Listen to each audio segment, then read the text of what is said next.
शेखावत जी को तो पहली बात नहीं, दूसरे उनके समर्थन में आना नहीं चाहिए।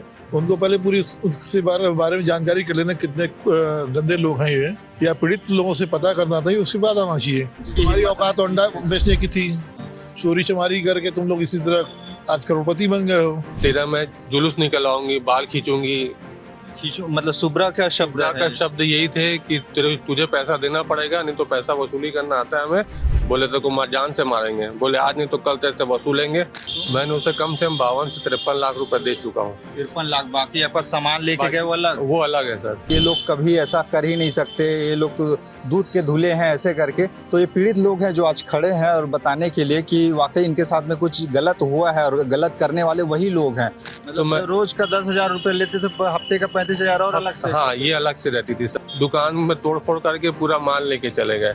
नीचे कोर्ट में नीचे बैठ के मुझे चमका रहा था कि बोले भाई तू तू केस वापस ले। मैंने इसको बोला कि भाई केस तो मैं वापस लूंगा नहीं, केस चलने दो। जिसमें मेरी पत्नी के भी सामान पड़े थे, मेरी माँ के गहने भी पड़े थे, ये सब उन्होंने सामान उठा के गया। अच्छा। हरीश, तेरे दोनों बच्चों मालूम है कहाँ पढ़ते हैं, हम तेरे बच्चों को अगवा कर लेंगे अगर तूने पैसों नहीं दिया तो। अगर 1 करोड़ के बदले भी हम इनको पूरा दे दे पैसा, तब भी उनका पैसा जो है वो खड़ा ही रहेगा। पूरा कार्रवाई करके इसे अंदर ही किया जाए, इसकी सारी संपत्ति सबको जब्त किया जाए, पूर्व किया जाए, जितने लोग इससे पीड़ित हैं सबको दिया जाए। इस समय छत्तीसगढ़ की राजधानी रायपुर में जो सबसे चर्चित मुद्दा बना हुआ है वो है तोमर बंधुओं की गिरफ्तारी को लेकर, और इसे लेकर जो सामाजिक संगठन है, उनके समाज वाले हैं, उनके समर्थन में उतर आए हैं कि तोमर बंधु तो पाक साफ हैं, दूध के धुले हैं, उन्होंने कभी कुछ किया ही नहीं। उनके घर की महिलाओं के साथ में जिस तरीके से घटनाएं हुई हैं, पुलिस पर जिस तरीके के आरोप लगाए रहे हैं, वो सरासर गलत है ऐसे करके। मतलब जिस ढंग से माहौल पूरा बना हुआ है इस समय, वो काफ़ी ज़्यादा चर्चा के केंद्र में है। लेकिन आप लोगों को समझना चाहिए और हमारी जिम्मेदारी है कि बताएं आप लोगों को कि जो उन पर आरोप लगे हैं उसमें सच्चाई है या नहीं। आज उसी को जानने और समझने के लिए हम उन पीड़ित पक्षों की बात को आप लोगों के सामने ला रहे हैं, जो लोग वाकई पीड़ित हैं तोमर बंधुओं के अत्याचार से, उनके द्वारा परेशान किए जाने से लेके। एक ऐसे ही भैया हैं मेरे साथ में, क्या नाम लिखते हैं आप? नरेश सचदेवा। कहाँ से हैं नरेश जी? कबीर नगर। अच्छा जी। क्या क्या हुआ था आपके साथ में? कैसे? 2016-17 के बीच में मेरा उससे परिचय नहीं था कि मेरे मित्र ने उनसे पैसा दिलाया था 2.5 लाख रुपए। पैसे की आवश्यकता पड़ गई थी और उसके एवज में कम से कम 20 लाख रुपए के आसपास दे चुके होंगे कच्चे में। और एक दिन ना दो तो 3500 का पर डे का फाइन वो लेते थे। पर डे, एक दिन का फाइन। एक दिन का कितना? 3500 रुपये फाइन। अच्छा। यानी अगर आप वीकली नहीं पहुंचा रहे पैसा तो पर डे को 3500 रुपये लेते रहे फाइन। अच्छा जी। तो फिर उसके बाद में आपने उनसे कितने पैसे लिए थे? 2.5 लाख रुपए लिए थे। 2.5 लाख रुपए किनके थ्रू लिए थे? कौन? हमारे परिचित थे।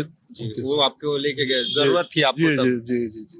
तो उसके बाद में फिर पैसे दिए, तो फिर उसके बाद में क्या क्या हुआ आपके फिर साथ? वही करीब 20 लाख दिए, फिर दे नहीं पाया। उसके बाद वही गाली गुत्ता, घर में जाना, ये वो दुनिया भर का। उसके बाद अगले ने मेरे से बोला कि ये काम करो कि 6 चेक और दे दो मेरे को, और 4 ब्लैंक स्टैम्प के साइन कराया। अच्छा, उनका पैसा देने का प्रोसेस क्या रहता था? क्या वीकली लेते रहे, वीकली भी और डेली भी। अच्छा जी। नहीं, जैसे आप पैसे के लिए गए हैं तो वो लोग किस बेस पर देते थे? क्या क्या वो ब्लैंक चेक लेते रहे, 4 या 6 जो भी है। हाँ। और स्टैम्प लेते रहे 50-50। नहीं, ब्लैंक वो भी ब्लैंक रहता था और ब्लैंक चेक आपकी ओर से दिया जाता था। जी जी। उसके बाद में वो लोग पैसा आपको देते थे? जी, बस। कितने टका में देते थे? टका को कोई हिसाब ही नहीं उनका। अच्छा, मतलब टका आप 10% तो बोलते थे, लेकिन वो कई गुना पड़ जाता रहा। अच्छा जी। तो उसके बाद में प्रताड़ित करना फिर कब से शुरू किया आपको? वही 2018 के बाद से। अच्छा। उसके बाद उसने क्या किया, बोला कि जब नहीं दे पाए तो बोला 6 चेक और दे दो और 4 ब्लैंक साइन करा के दे दो उस पे टाइम पे। हम दे दिया, कहा मैं सस्ते में तो दिला दे रहा हूँ, मेरा पैसा वापस कर देना। तो चेक लेने के बाद, स्टैम्प लेने के बाद, फिर वही आज दे रहा हूँ कल दे रहा हूँ लगे घुमाने, और चेक लगा दिए उसमें कोर्ट में। अच्छा। हाँ। उसके बाद फिर मैंने FIR कराया। कौन आपसे चेक लिया था? ये रोहित, सॉरी नहीं, बड़ा वाला रूबी तोमर। अच्छा। उसके बाद में घर में जैसे आते थे परेशान करते थे? जी। क्या क्या बोलते थे भाई बताइए। गाली कुत्ता वगैरह ये जो देना इनका जो रोज का पेशा है इन लोग का। क्योंकि जानना जरूरी है जिस तरीके से आज कोई समर्थन में उतर रहे हैं वो लोग, जो लोग पाक साफ बता रहे हैं कि ये लोग कभी ऐसा कर ही नहीं सकते, ये लोग तो दूध के धुले हैं ऐसे करके, तो ये पीड़ित लोग हैं जो आज खड़े हैं और बताने के लिए कि वाकई इनके साथ में कुछ गलत हुआ है और गलत करने वाले वही लोग हैं। इसीलिए मैं पूछ रहा हूँ बार बार आप लोगों को क्या कुछ हुआ था, कैसे कैसे लोग टॉर्चर करते थे, क्या था। वही माँ बहन गाली देना, घर में आ जाना, रात बिरात कभी भी आ जाओ, कोई सीमा नहीं है। अच्छा। कब आ जाओ, कब फोन पे गाली देना, ये करना वो करना, बस। कितने पैसे आपने टोटल दिए उनको? 20 लाख के आसपास दे चुका हूँ। 20 लाख। 2.5 लाख का 20 लाख। अच्छा, जी उसके बाद ही परेशान करते ही? जी जी जी जी। तो अभी नॉर्मल बातचीत अभी कितने मेरी दिन कोई से? बातचीत नहीं, जैसे FIR हुई तब से कोई बातचीत नहीं। जब से फरार वगैरह हुए हैं हाँ, तब से तब से अभी कोई तक बात नहीं। उसके बाद से कोई बात नहीं नहीं, नहीं है। नहीं नहीं कौन कौन आते थे? वीरेंद्र तोमर आता था, रोहित, कौन कौन? नहीं, वीरेंद्र तोमर खाली फोन से बात करता था। रोहित और ये जो एक इसका राकेश सिन्हा, इसका एक लड़का वसूली जो करता रहा, अच्छा योगेश सिन्हा। अच्छा, वो मतलब उसका छोटा भाई आता था? भाई नहीं है वो, नहीं वो हाँ, रोहित आता था। रोहित आता था और ये योगेश सिन्हा करके लड़का है। अच्छा, पैसे ही लिए थे उसके अलावा और कुछ? नहीं, गाड़ी वाड़ी नहीं ऐसा नहीं नहीं, ऐसा कुछ properties नहीं वगैरह नहीं ऐसा नहीं आपके साथ में नहीं नहीं किए थे? नहीं नहीं। और वीरेंद्र बातचीत जैसे करता था तो उसका टोन कैसा था? टोन तो उसका वही लहजा तो खराब था ही। अच्छा, जी जी जी गाली गलौज करके बात करते? जी जी जी जी।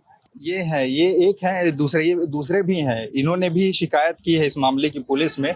क्या नाम लिखते हैं भैया? हरीश कुमार कच्छावा।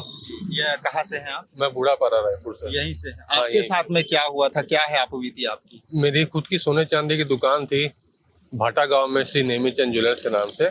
उस समय 3.5 लाख रुपए मैंने इससे उधार के रूप में लिया। हमारी बात हुई थी 5% ब्याज में, मगर ये दूसरे तीसरे दिन से ही सर दुकान आता था। एक दिन 10,000 लेके गया, ठीक है कोई बात नहीं, बोले कल देता हूँ। दूसरे दिन फिर आया, मैं बोले 10,000 रुपये दे। मैंने कहा रोहित भैया, मैं आप कल भी 10,000 लेके गए, आज भी 10,000 ले जा रहे हो, कैसे करूँगा हिसाब? बोले मैं भेज दूंगा। ठीक है, मैंने कहा ठीक है। फिर तीसरे दिन फिर आया, फिर 10,000 रुपये ब्याज लिया। तो फिर मैंने इससे अड़ गया कि भैया आपका 30,000 रुपये हो गया, आपको देना पड़ेगा। तो ये मुझसे कहने लगा वो 5% ब्याज तो दिखावा था, तुम्हारा रोज का 10,000 रुपये ब्याज लगेगा, ऊपर से 35,000 रुपये हफ्ता लगेगा। मतलब मैं रोज का 10,000 रुपए लेते थे, हफ्ते का 35,000 और अलग से? हाँ, ये अलग से रहती थी सर। रोज का 10,000 रुपये, 35,000 रुपये हफ्ते का, ये अलग से रहता था उनका। अच्छा। और उसके बाद जैसे जब तक मेरे पास पैसा था मैंने देता गया, नहीं देता था पैसा तो कभी रोहित आके, कभी रूबी सिंह आके गाली गलौज करते थे सर दुकान में मेरे। जैसे मैंने 2 महीना 2.5 महीना तक इनको पैसा देता गया। जब बाद में मेरे पास कुछ भी नहीं बचा तो दुकान में आके तोड़फोड़ करने लग गए। दुकान का जो भी माल था, पहले 2 चीज लेके गए तो मैंने कहा भेज देंगे भाई। उसके बाद 3 दिन 4 दिन तक यही सिलसिला चलता रहा। उसके बाद एक दिन दोनों भाई आए, योगेश सिन्हा भी आया साथ में, दुकान में तोड़फोड़ करके पूरा माल लेके चले गए। दुकान में कम से कम माल था, 400 ग्राम सोना पड़ा था, 22 किलो चांदी पड़ी थी, ये सब उठा के वो चले गए। मैंने कहा कि मेरे पास सबूत के तौर पे वीडियो है, तो उन्होंने वीडियो भी पूरा तोड़ दिया। अच्छा, DVR वगैरह ही सब तोड़ दिया। अच्छा, ये इन्होंने जैसे बताया प्रोसेस कि आपसे भी कोई मुझसे 3.5 लाख रुपए पहले ले लिए। ब्लैंक चेक मुझसे 2 चेक लिए उन्होंने साइन करा के, और लिखा पढ़ी कुछ नहीं कराई। जब मैंने दुकान बंद कर दी उसके बाद इन्होंने जाके लिखा पढ़ी कुछ करवाई कि 3.5 लाख रुपए तुम्हारा बयाना। तो फिर मैंने इससे कहा कि भैया 3.5 लाख में कैसे दूंगा?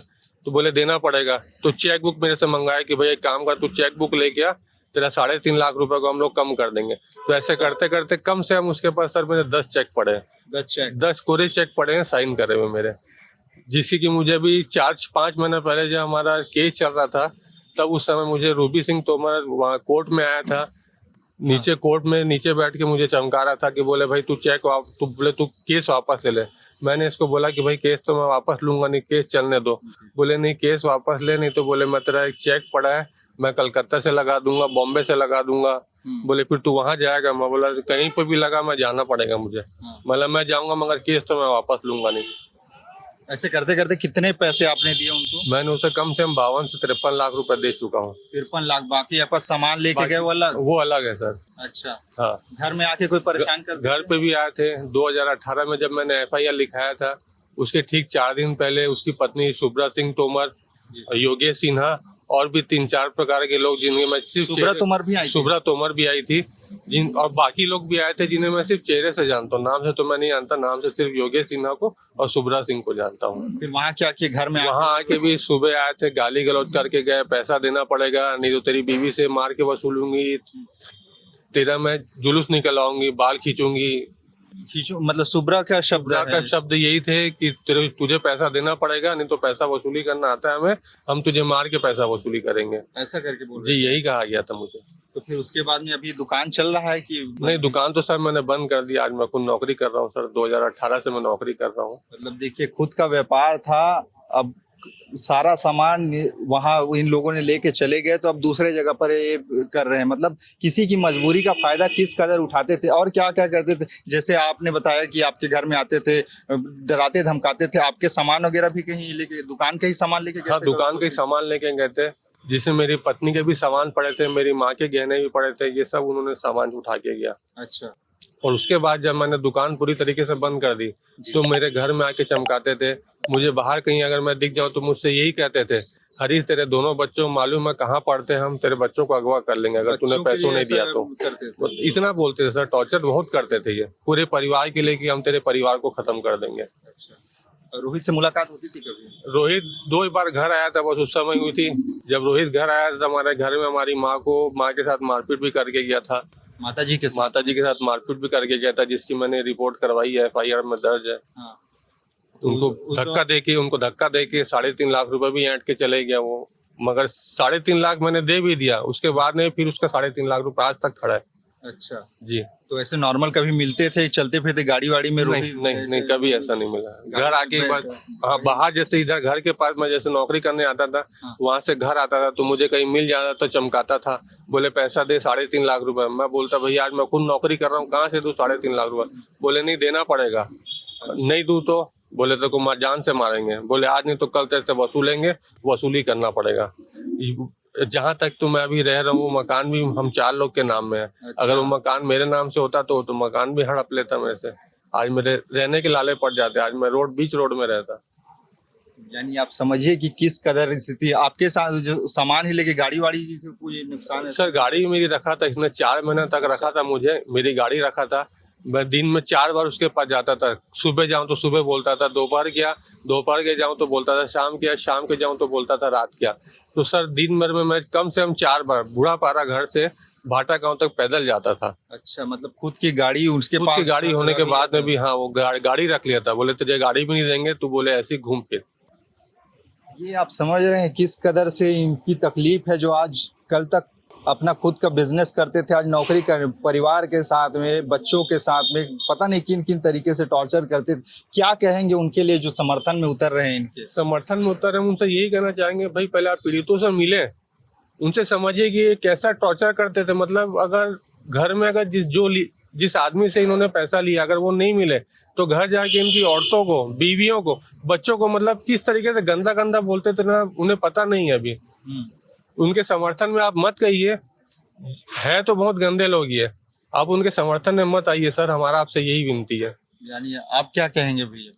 शेखावत जी को तो पहली बात नहीं दूर से उनके समर्थन में आना नहीं चाहिए। उनको पहले पूरी उसके बारे में जानकारी कर लेना कितने गंदे लोग हैं ये, या पीड़ित लोगों से पता करना था, उसके बाद आना चाहिए। और पिछले बार जब ये गिरफ्तारी उसकी हुई थी उस समय ये लोग बोलते रहे कि मेरा ये फर्जी है प्रदेश अध्यक्ष। अब फिर इसके उसमें आ गए समर्थन में। अभी उनके बारे में जाने नहीं वो शेखावत जी, अच्छे से ढूंढ ले पूरा रायपुर शहर, फिर उनको पता पड़ेगा कि उसके बारे में कितने नीच लोग हैं लोग। आप लोग क्या चाहते हैं? कार्रवाई चाहते हैं? बिल्कुल 100% कार्रवाई चाहते हैं। चाहते हैं कि भाई इसे पूरा कार्रवाई करके इसे अंदर ही किया जाए, इसकी सारी संपत्ति सबको जब्त किया जाए, कुर्क किया जाए, जितने लोग इससे पीड़ित हैं सबको दिया जाए। क्या संदेश है उन लोगों के लिए जो कभी कभी मजबूरी में, आप लोग भी चलो मजबूर थे तभी जाके उनके पास गए थे, ऐसे लोगों के लिए क्या संदेश? भैया हम तो यही कहेंगे कि जिसको भी चाहिए, मान लो कोई मत फंसे, जो चाहिए वो बैंकों से लोन ले, अन्यथा ऐसे लोगों से लोन ना ले। आप क्या कहेंगे? मैं भी यही कहूँगा, बैंक से सबसे अच्छा है, कम ब्याज पैसा मिल जाता है आपको। इन लोगों से कभी ना उठाए पैसा। ऐसे न अच्छा, तो लेकिन बहुत से लोग जैसे उनका मामला आया है तो कमेंट तो ये भी कर रहे हैं कि अगर किसी से पैसे लिए हो तो चुकाना ही पड़ेगा ऐसे करके, तो फिर क्या करें? नहीं, चुकाना पड़ेगा, हम ये नहीं कह रहे चुकाना नहीं पड़ेगा, मगर ये किस तरीके का चुकाना पड़ेगा कि मतलब आज पैसा भी दे हम, उसके बाद भी उनकी जो मुद्दल रकम है वो खड़ी हो जाए। मतलब आज हम रोज का पैसा भी दे उन्हें, मगर मुद्दल रकम वही की वही खड़ी रहे। मतलब इन्हें हम 50 लाख नहीं, अगर 1 करोड़ भी हम लिए हुए हैं, अगर 1 करोड़ के बदले भी हम इनको पूरा दे दे पैसा, तब भी उनका पैसा जो है वो खड़ा ही रहेगा। वो हम अपन जितना पैसा भी देंगे वो सिर्फ ब्याज के रूप में ही जाएगा। आप सोचेंगे ना, जैसे हम इनके पास जाते थे कि भैया 3 लाख रुपए तुमसे लिए, ये 3.5 लाख रुपए तुम रखो, ये कहते थे नहीं, ये 3.5 लाख रुपए तुम ले जाओ घर पे, ये ब्याज के रूप में कहलाएगा, तुम्हारा 3.5 लाख रुपए खड़ा रहेगा। तो हम बोलते थे भैया ऐसे तो हम मर जाएंगे, हमारा परिवार क्या खाएगा? तुमसे हमने लिया था 3.5 लाख रुपए, आज हम तुमको वापस दे रहे हैं। तो बोले नहीं, ये बोले जीवन भर चलता रहेगा। बोले जीवन भर चलता रहेगा। मतलब एक बार अगर उनके पचड़े में पड़ गए तो फिर जिंदगी भर झेलना ही है। जिंदगी भर झेलना है। बोले ये तुम्हारा ब्याज बोले आजीवन चलता रहेगा, ये कभी खत्म नहीं होगा। तुमसे हम तो मैंने इनसे ये कहा कि भैया हम आपकी हमारी बात हुई थी 5% ब्याज में, मगर ये रोज वाला ब्याज बोले वो दिखाने का कुछ और होता है, होने का कुछ और है। अच्छा जी, इस तरीके से ये पैसा वसूली करते थे। आपके साथ भी ऐसा ही? जी जी जी जी जी। अब जैसा वो कह रहे हैं आप लोग पूछ रहे हैं ना कि हमने भी मीडिया सुना था, उनकी बीवी बोल रही थी कि क्यों लेने आए या वापस नहीं किए, औकात नहीं है तो फिर क्यों देने की? तुम्हारी औकात तो अंडा बेचने की थी, चोरी चमारी करके तुम लोग इसी तरह आज करोड़पति बन गए हो। कितने बैंकों से कर्जा ले चुकी हो, कितने बैंकों की गाड़ियां छीन ली हो। अपने सॉरी वो इसका दामाद था, उसके नाम पे गाड़ी लोग खरीद करके हाईवा 20 लाख रुपए अपने घर में रख लिए, और बहन को तलाक करवा दिए। उस समय सुब्रा सिंह कहाँ थी? यानी आप समझिए उस चीज को, यानी ये तो बहन को एक तलाक करा के दूसरी शादी कराया, बेचारा उसका दामाद उसके नाम से लोन ले लिया। अच्छा 20 लाख रुपए, 1 रुपया नहीं दिया उसको। उस समय कहाँ सुब्रा सिंह तोमर थी? आज तो कह रही हैं कि उनके साथ में जो हो रहा है अन्याय हो रहा है। अन्याय नहीं, सरासर सही हो रहा है, सही हो रहा है। सुब्रा सिंह तोमर तो खुद ही वैसी है, गाली गलौच वाली, जो हमारे घर में आई थी जब हमने FIR दर्ज किया, उसके पहले घर आके हमारी मिसेस को, हमारी माँ को चमका रही थी कि हम हरीश से पैसा वसूली करेंगे। इतना गाली गलौज करी, मतलब ऐसा इस प्रकार की औरतें तो नहीं करती भाई। और आज वो कह रही है कि हमारे समर्थन में ही। कैसे समर्थन में है? जब आप औरत हो कि औरत की इज्जत करना नहीं जानती, तो कैसे आपके समर्थन में कोई आएगा? एक अड्डा बेचने वाला आदमी आज कई करोड़ का मालिक कहाँ से हो गया? हम लोग भी तो दिन रात मेहनत करते हैं, हम लोग क्यों नहीं आ रहे करोड़पति? अंडा बेच के करोड़पति बन गए हो, इसी तरह वसूली करके बने हो। कितनों का घर बर्बाद की, कितनों की जमीनें हड़प ली है। उस समय सुब्रा सिंह एक बंदा तो मर गया बेचारा, वो कहाँ गया? उसका परिवार से जाके पूछे सुब्रा सिंह घर में जाके, उसका क्या हाल होगा? आज समर्थन में उतरी है तो अब वो भी जल्दी जेल जाने वाली हैं। यानी ये पूरा का पूरा मामला है, जिस तरीके की बातें सामने आ रही है कि आज जो लोग अपने आप को पाक साफ बता रहे हैं कि हमने कुछ नहीं किया है, हमें प्रताड़ित किया जा रहा है, हमें परेशान किया जा रहा है, इनकी बातें जो हैं ये कोई स्क्रिप्टेड टाइप का तो नहीं है कि इन लोगों को किसी ने, कोई दूसरे ने किया और इनके ऊपर फालतू का ब्लेम लगा दिया जाए। यानी ये लोग भी परेशान हैं और आज अपने परेशानी को लेकर थाने अगर गए हैं, वहाँ पर शिकायत की है, तो किसी की इज्जत उछालने के लिए नहीं है, बल्कि ये लोग जो बता रहे हैं कुछ ना कुछ तो सच्चाई होगी। और जिस तरीके की धमकी चमकी इनके साथ में हुई है, जिस तरीके की बातें ये बता रहे हैं, अपने आप में सुनने में हृदय विदारक है। लेकिन शायद उन लोगों को ये नजर नहीं आएगा जो लोग इनके समर्थन में उतर रहे हैं, जिनको लगता है कि उनके साथ में अन्याय हुआ है, जरा इनके घर में आकर इनके साथ में जो हुई घटना है वो भी जरा पूछे कि आपके साथ में किसने क्या कुछ किया, तब जाकर पता लगेगा कि आखिरकार कौन सही है कौन गलत है। क्योंकि अपनी गलती और अपनी पीठ इंसान को कभी नहीं दिखती, और शायद इस मामले में भी ऐसा ही है जो लोग आज समर्थन में उठ रहे हैं।